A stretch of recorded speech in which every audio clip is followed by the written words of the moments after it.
Yayasan Pendidikan Internal Audit YPIA menyelenggarakan Seminar Nasional Internal Audit SNIA 2024 di Kuta Badung, Bali. Seminar tahunan ini dirancang untuk mengatasi tantangan terkini dalam dunia audit internal pada sektor publik, swasta, BUMN, dan akademi dengan diikuti ratusan peserta. SNIA 2024 mengusung tema Cultural Transformation, Integrating ESG, Cyber Security and Innovative Risk Management, dilaksanakan selama 2 hari dari 4 hingga 5 Desember 2024. Ketua Umum Yayasan Pendidikan Internasional Audit YPIA, Setianto P. Santosa mengatakan, di era disrupsi digital dan krisis iklim yang terjadi saat ini, mendorong organisasi untuk mampu mengadaptasi pendekatan pengelolaan risiko yang lebih strategis, kolaboratif, dan inovatif. Dalam pengelolaan risiko menjadi makin penting bagi internal audit sebagai garda terdepan dalam menjaga tata kelola dan akuntabilitas yang dituntut untuk memainkan peran yang lebih strategis dalam menghadapi tantangan global yang terus berkembang. Di masa mendatang, organisasi baik sektor publik, swasta, BUMN, dan akademisi perlu mengadopsi pendekatan proses bisnis yang lebih adaptif, proaktif, dan resilient. Integrasi ESG, keamanan cyber, dan inovasi manajemen risiko tidak hanya membantu organisasi bertahan, tetapi juga menciptakan peluang untuk pertumbuhan berkelanjutan sustainable sehingga mampu menjadi future-ready organization.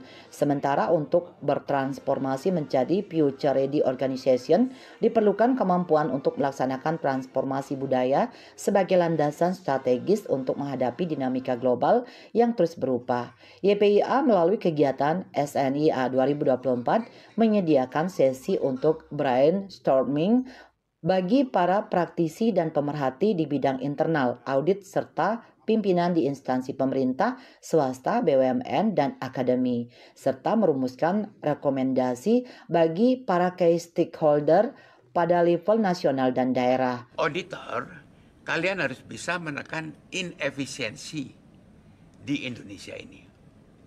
Inefisiensi di Indonesia itu terutama terbukti dari mungkin pernah dengar namanya ICOR, ya, Incremental Capital Output Ratio. ICOR di Indonesia itu tinggi angkanya, yang menggambarkan bahwa investasi di Indonesia itu tidak efisien. Salah satu penyebab dari ICOR yang tinggi itu karena inefisiensi di dalam birokrasi pemerintahan, perizinan, korupsi, dan sebagainya. Seminar menghadirkan beberapa pembicara dari berbagai kalangan, di antaranya Ketua KPK periode 2003-2007, Taufikur Rahman Ruki, menghasilkan beberapa rekomendasi, yakni membangun adaptive leadership untuk menyikapi era tuna, turbulence, uncertainty, novelty, and ambiguity. Mengintegrasikan ESG, environmental, social, and governance dalam core strategi organisasi. Perlu mengadopsi ESG-driven innovation dengan adaptasi dari berbagai framework terkini yang relevan.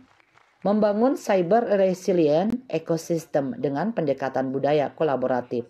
Mengadopsi predictive risk analytic untuk mengelola ketidakpastian dan mendorong behavioral alignment untuk mengakselerasi transformasi budaya di organisasi. Raiswantara, Bali TV.